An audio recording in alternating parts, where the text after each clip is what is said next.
Gumamit na pala tayo dito ng sunglasses, protection sa ating mata para hindi matalsikan itong bala ng ating sander mga lods. So yan, let's go.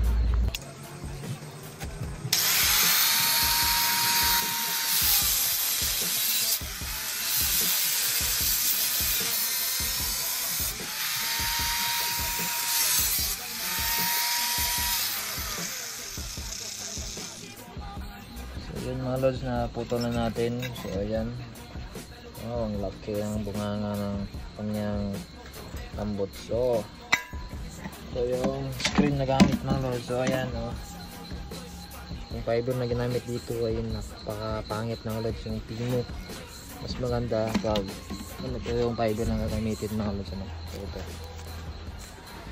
para matagal siyang masunog. So ayan so tatanggalin natin mga lods.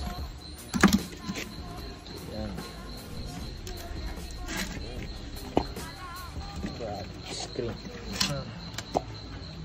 So ayan yung screen na ginamit, parang lutuan ng barbecue.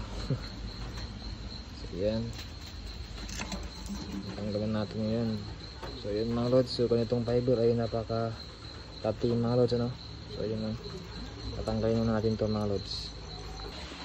So yun mga lods, tatanggalan natin yung kanyang fiber. So yun yung kanyang fiber so ayan, napaka pino yung screen, pangit mga lods. So kung kumpara natin dito sa ipapalit natin ng screen mga lods, so ayan pino yung ipapalit natin, so mas maganda yung tunog. So yun, right. So yan yung kanyang butas mga lods. So yan, napakaliit. So dyan natin ilalagay yung screen mga lods. Yan, let's go. Maglalagay na tayo dito ng fiber. Right, so yung gagamitin natin yung fiber ito.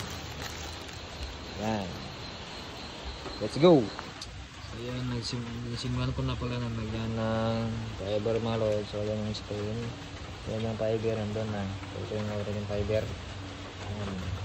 Mas makapal to sa yung dati niya mga lods, parang cotton. So yan, ito yung nilagay natin para mas maganda yung tunog. So yan, let's go.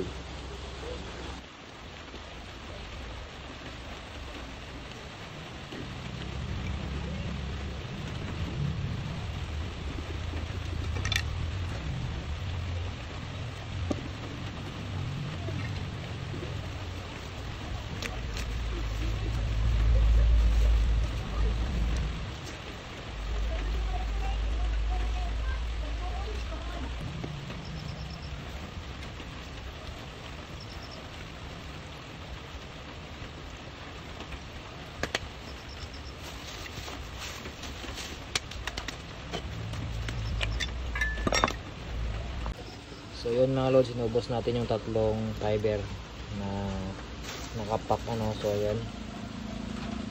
Ayan, goods na siya mga lods. So i-welding na natin itong kanyang tip dito.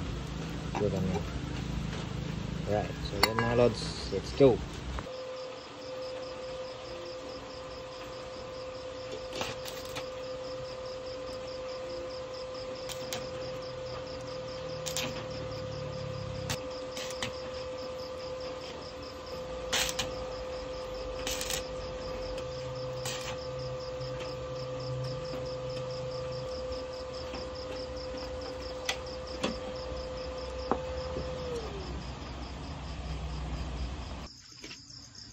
So ayun mga lods, tapos na tayo mag cap brass. So na-welding na natin ito mga lods. So ayan, so bukas ay magpa-primer na tayo nito mga lods.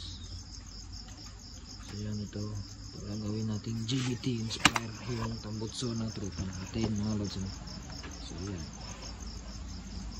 so bukas magpa-primer na tayo nito mga lods para maganda naman siyang tignan pag nalagay dun sa unit nyo. So yan, peace out.